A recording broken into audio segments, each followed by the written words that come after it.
That is a profound question that gets at the heart of economic justice and the promises of cryptocurrency. If the Pi network were to achieve the global consensus value, GCV, of $314,159 per Pi coin, it would be the single most disruptive wealth-distributing event in human economic history. The simple answer is yes. A valuation that high would create massive new wealth, giving many poor people a path to financial stability, but it would not automatically make everything fair enough.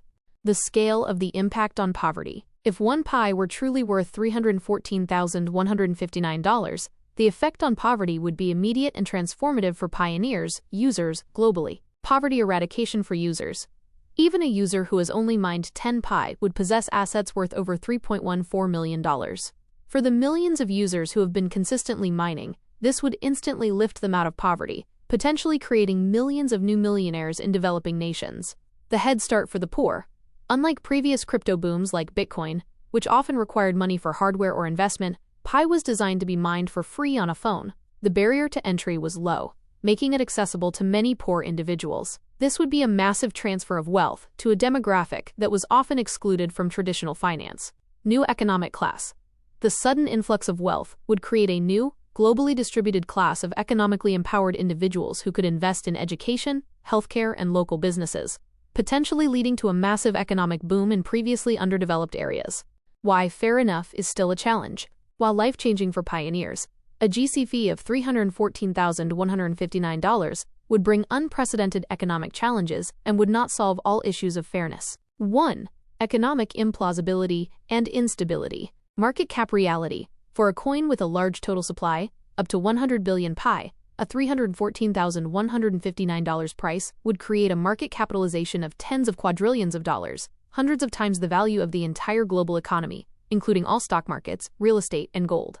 Such a valuation is economically unrealistic and would likely cause hyperinflation and economic collapse in the markets where it was exchanged. Utility versus price. For a digital currency to sustain such value, it would need to have massive, fundamental real-world utility and adoption far beyond any asset that exists today. 2. New forms of inequality. Pioneer versus non-pioneer. A new massive financial divide would open between the pioneers, those who mined Pi, and the non-pioneers, the billions of people who did not. The poor person who missed the opportunity would still be poor, watching the neighbor who clicked the button become wealthy. Internal concentration. Even within the Pi network, there are disparities. Accounts that started earlier, had more active security circles, or referred more people have mined significantly more Pi. The wealth would still be concentrated among the top 20% of pioneers who hold the most coins, mirroring the wealth distribution of traditional finance. Whale dominance. The few wallets, like those controlled by the Pi core team and some early adopters, holding millions of Pi would instantly become the wealthiest individuals on Earth, wielding disproportionate economic power. In summary, achieving the GCV would be a massive economic reset that would alleviate poverty for millions, but the sheer unrealistic scale of the valuation, combined with the new inequalities it would create between pioneers and non-pioneers, means it would not necessarily make the world a fair enough place overall.